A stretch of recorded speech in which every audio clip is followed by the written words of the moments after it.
Welcome to On the Edge with JP Devine from Central Maine Sunday. On the Edge with JP Devine Audio is sponsored by Sprague & Curtis Real Estate, the largest full-service real estate brokerage in Central Maine's capital region, selling properties, helping people, getting it done. Visit their website at spragueandcurtis.com. Now here's JP Devine. You can't go home again. One summer morning back in the roaring 20s, the body of a well-known gangster, Willie the Dude Devine, was found in an alley behind the old Michigan Avenue movie theater in St. Louis. According to the report of his death in the Globe Democrat morning paper, Willie had been shot once in the back of the head, and the bullet took out his left eye and much of his face. The body was identified by a police detective who reportedly said, "Well, that's Willie, all right. I know that suit. He had 6 of them." True story. Somewhere I still have a fading copy of the article someone in the family had retrieved and kept in a Bible. I may have written about this in the past. Stop me if I have, but it's a great story that was told and retold hundreds of times at Christmas parties and wedding receptions whenever someone, often myself, showed up in a new suit or a splashy sport coat. "You remember our cousin Willie, the gangster? He was a sporty dresser just like you," someone would say. Well, we were all shocked and surprised to learn that we once had a gangster cousin. But my brother Jim took to carrying around the newspaper clipping to show to his girls at parties. This went on for years, and I use it myself to impress girls, from high school in St. Louis to bars in Tokyo and New York.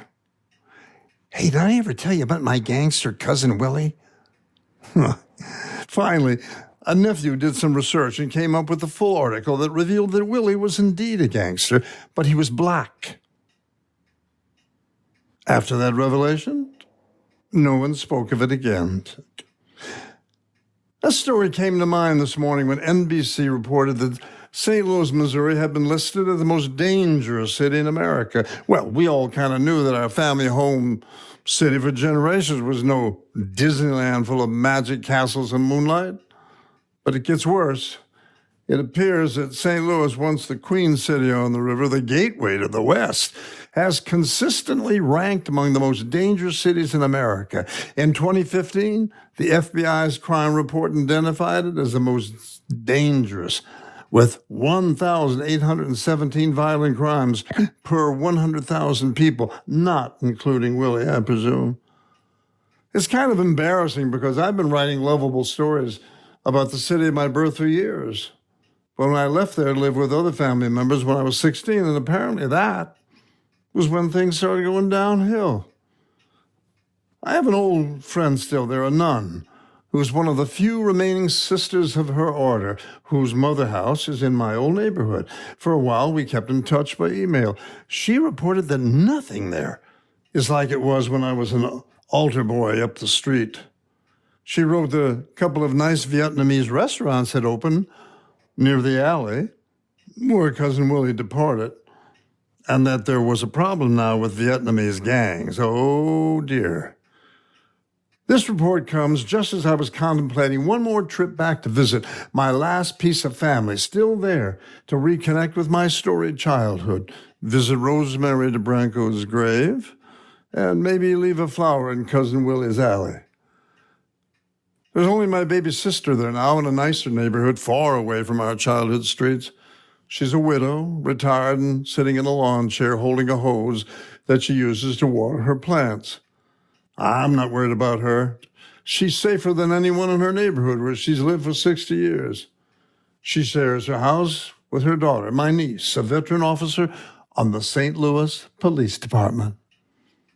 A very big gun lives in that house, and it would take my niece about 20 seconds to come down from upstairs in case of an incident.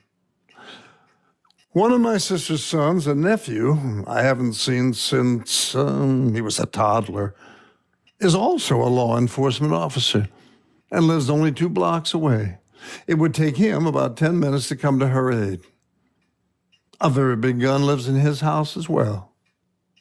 She, who, even if we could afford it, refuses to visit Paris, fearful of dying from a terrorist bullet, so I guess she would not be joining me on any visit to St. Louis.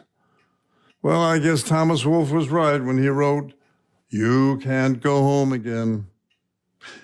So any trips for us in the next few years will probably be limited to the bar at the Liberal Cup in Hollowell or Rennie's in Farmington. Thanks for listening to On the Edge with JP Devine from Central Maine Sunday.